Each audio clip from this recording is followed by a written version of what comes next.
हमारे देश के संविधान की जो शुरुआत होती है वो किसी एक धार्मिक लाइन से नहीं होती है, बल्कि हमारे देश के संविधान का जो पहला शब्द है वो है we the people of India. अगर आपको ये सेकुलरिज्म, अगर आपको ये यूनिटी इन डाइवर्सिटी, अगर आपको ये मोहब्बत, अगर ब्रदरहुड, भाईचारा अगर आपको कहीं देखना हो तो ख्वाजा गरीब नवाज की बारगाह में चले जाइए, ख्वाजा कुतुबुद्दीन बख्तियार काकी की बारगाह में आ जाइए, तो कुरान में आपको मिलेगा लकुम दीनुकुम वलिय दीन, तुम्हारे लिए तुम्हारा दीन, हमारे लिए हमारा दीन। ये राइट टू रिलीजन की पहली आवाज़ थी जो मदीने से उठी थी। हमारे देश का संविधान कहता है इक्वल राइट टू ऑल, यानी सबके लिए बराबर का अधिकार है, सबके लिए बराबर का सम्मान है, सबको बराबर का इंसाफ है। बिस्मिल्लाहिर्रहमानिर्रहीम, अभी नस्तईन, अस्सलामु अलैकुम वरहमतुल्लाहि वबरकातुहू। न घबराओ ए दीवानो, वतन की आन बाकी है, अभी इंसाफ जिंदा है, अभी संविधान बाकी है। ये धरती है शिवाजी की, फुले महाराज का गुलशन, अभी अम्बेडकर के कामों का सम्मान बाकी है। मेरे ख्वाजा का हिंदुस्तान, निज़ामुद्दीन की दिल्ली, मेरे ख्वाजा का हिंदुस्तान, ये कुतुबुद्दीन की दिल्ली, इन्हीं वलियों की चौखट से वतन की शान बाकी है। आज पूरा देश 77वां गणतंत्र दिवस सेलिब्रेट कर रहा है। तमाम देशवासियों को योम जमहूरिया की बहुत बहुत मुबारकबाद पेश की जाती है। इस वक्त आप ये खूबसूरत मंज़र देख रहे हैं दरगाह हज़रत ख्वाजा कुतुबुद्दीन बख्तियार काकी रहमतुल्लाह अलैह का। आज अल्हम्दुलिल्लाह हमने हज़रत ख्वाजा कुतुबुद्दीन बख्तियार काकी रहमतुल्लाह अलैह की बारगाह में 77वें योम जमहूरिया के मौके पर फ्लैग होस्टिंग की। हम उस देश में रहते हैं कि जिस देश का इतिहास बड़ा खूबसूरत है। हमारा देश, हमारा भारत सारी दुनिया में यूनिटी इन डाइवर्सिटी के नाम से जाना जाता है, अनेकता में एकता के नाम से जाना जाता है। हमारा देश सारी दुनिया में कसरत में वहदत के हवाले से जाना जाता है। इस देश की जितनी परंपराएं हैं, इस देश का जो कल्चर है, इस देश की जो तहज़ीब है, दुनिया के किसी मुल्क में इतनी तहज़ीबें नहीं हैं। एक लंबे ज़माने तक हमने संघर्ष किया और 200 साल कंटिन्यू लड़ते हुए हमारे आबा व अजदाद ने अंग्रेज़ों से इस मुल्क को आज़ाद कराया था। 15 अगस्त 1947 को ये देश आज़ाद हुआ। इस देश की आज़ादी में तमाम ही लोगों का कंट्रीब्यूशन है, सभी का खून है शामिल यहाँ की मिट्टी में। इस देश के लिए कुर्बानियाँ देने वाले जहाँ एक तरफ पंडित राम प्रसाद बिस्मिल थे तो वहीं दूसरी तरफ अशफाकुल्लाह खां वारसी भी थे। इस देश के लिए जहाँ कुर्बानियाँ भगत सिंह ने दी हैं तो वहीं सुखदेव और राजगुरु ने भी इस देश को आज़ाद कराने के लिए संघर्ष किया है। तो जिस तरह से इस देश को आज़ाद कराने के लिए तमाम ही हिंदू, मुस्लिम, सिख, ईसाई, जैन, बौद्ध, दलित, पारसी, तमाम धर्मों, तमाम जातियों, तमाम समुदाय के लोगों ने संघर्ष किया है, उसी तरह से जब इस देश का संविधान बन रहा था तो इस देश के संविधान को बनाने में भी तमाम धर्मों और समुदाय के लोगों ने हिस्सा लिया है। जब संविधान समिति बनाई गई तो ड्राफ्टिंग कमेटी का जो अध्यक्ष बनाया गया था वो बाबा साहब भीमराव अंबेडकर को बनाया गया था।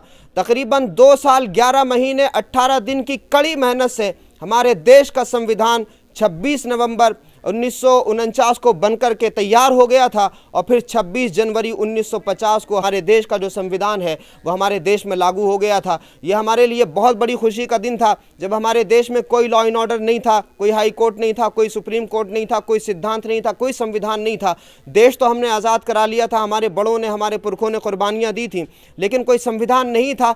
एक लंबी कड़ी मेहनत के बाद तमाम लोगों के कंट्रीब्यूशन से बाबा साहब भीमराव अम्बेडकर की अध्यक्षता में भारत का संविधान बना। इस देश की संविधान की खूबसूरती ये है कि जिस तरह से ये देश मल्टी कल्चरल है, मल्टी लैंग्वेज है, मल्टी रिलीजन है, इस देश में अलग ज़बानें बोली जाती हैं, अलग तहजीबों के लोग हैं, अलग कस्टम्स फॉलो किए जाते हैं, अलग अलग धर्मों के लोग हैं, मगर उसके बावजूद सारे धर्मों और जातियों को हिंदुस्तानियत के नाम पर जो एक करने वाली चीज़ है वो हमारे देश का संविधान है। हमारे देश के संविधान की जो शुरुआत होती है वो किसी एक धार्मिक लाइन से नहीं होती है, बल्कि हमारे देश के संविधान का जो पहला शब्द है वो है we the people of India, यानी हम भारत के लोग। तो हम भारत के लोग, चाहे वो हिंदू हो या मुसलमान हो, सिख हो या ईसाई हो, जैन हो या बौद्ध हो, दलित हो या पारसी हो, भारत का संविधान किसी को भी धर्म की कैटेगरी से नहीं देखता, बल्कि भारत का संविधान तमाम धर्मों के लोगों को सिर्फ हिंदुस्तानी होने की हैसियत से देखता है। अलग अलग धर्म होने के बावजूद भी भारत का संविधान ना तो किसी को डिस्क्रिमिनेशन से देखता है, ना किसी के साथ में भेदभाव करता है।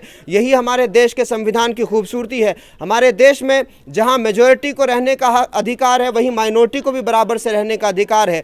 हमारे देश का संविधान कहता है इक्वल राइट टू ऑल, यानी सबके लिए बराबर का अधिकार है, सबके लिए बराबर का सम्मान है, सबको बराबर का इंसाफ है, सबके लिए बराबरी है। तो ये देश के संविधान की सबसे बड़ी खासियत है। और एक और ख़ास बात मैं आपको बता दूं, जो बात हमारे देश के संविधान में कही गई है या चार्टर ऑफ ह्यूमन राइट्स में कही गई है या यूएनओ के चार्टर में कही गई है, वही तमाम बातें आज से 1450 साल पहले प्रॉफिट मोहम्मद पैगम्बर इस्लाम सल्लल्लाहु अलैहि वसल्लम ने आलम इंसानियत को अता फरमाई थी। हमारे देश के संविधान में भी राइट टू रिलीजन कहा गया, हमारे देश के संविधान में भी फ्रीडम ऑफ स्पीच है, हमारे देश के संविधान में भी राइट टू एक्सप्रेशन है, हमारे देश के संविधान में भी RTI का प्रावधान है। अगर यही तमाम चीज़ें आप 1450 साल पहले जाकर के देखेंगे तो कुरान में आपको मिलेगा लकुम दीनुकुम वलिय दीन, तुम्हारे लिए तुम्हारा दीन, हमारे लिए हमारा दीन। ये राइट टू रिलीजन की पहली आवाज़ थी जो मदीने से उठी थी। 1450 साल पहले राइट टू रिलीजन का ये कॉन्सेप्ट दिया गया। उसी तरह से रसूलुल्लाह सल्लल्लाहु अलैहि वसल्लम ने सारी कायनात को प्रोटेक्शन ऑफ लाइफ दिया था, यानी ज़िंदगी जीने का हक दिया था। उसी तरह से रसूलुल्लाह सल्लल्लाहु अलैहि वसल्लम ने एक ऐसा समाज बनाया था, मदीने में अलग अलग डाइवर्सिटीज़ थी, मदीने में अलग अलग धर्मों के लोग रहते थे, मदीने में अलग अलग समुदायों के लोग रहते थे, मगर रसूलुल्लाह सल्लल्लाहु अलैहि वसल्लम ने एक ऐसा कॉमन संविधान बनाया था और लोगों को यह संदेश दिया था कि सबके लिए बराबरी का अधिकार है। अगर कोई मदीने पे हमला करता है तो तमाम मदीने के लोग अपने देश की रक्षा और सुरक्षा के लिए अपने मदीने की हिफाजत करेंगे। बिल्कुल उसी कॉन्सेप्ट के तहत हम भारत के मुसलमान अपने भारतीय होने पर गर्व करते हैं, क्योंकि कहीं ना कहीं ये भी फरमान मौजूद है कि वतन से मोहब्बत ईमान का हिस्सा है। भारत का मुसलमान अल्हम्दुलिल्लाह इस देश की आज़ादी से लेकर आज तक इस देश के लिए वफादार रहा है। हमने जब सरहद पर ज़रूरत पड़ी तो कभी ब्रिगेडियर उस्मान बनकर, कभी वीर अब्दुल हमीद बनकर के हमने कंट्रीब्यूशन किया, और जब इस दौर में ज़रूरत पड़ी तो सूफिया कुरैशी ने उसकी नुमाइंदगी की है। जब भी इस चमन को सींचने की ज़रूरत पड़ी है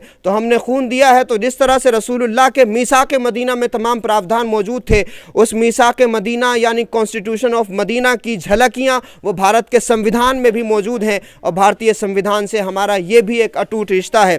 इसलिए तमाम लोगों से ये गुजारिश करता हूँ, हज़रत ख्वाजा कुतुबुद्दीन बख्तियार काकी का ये वो आंगन है कि अगर आपको संविधान कहीं अप्लाई होते हुए देखना हो तो हमारे सरकार की बारगाह में आ जाइए। जिस तरह से देश का संविधान कहता है कि कोई भेदभाव नहीं होना चाहिए, धर्मनिरपेक्ष होना चाहिए, सेकुलरिज्म की बुनियाद पर हमारे देश का संविधान बना हुआ है।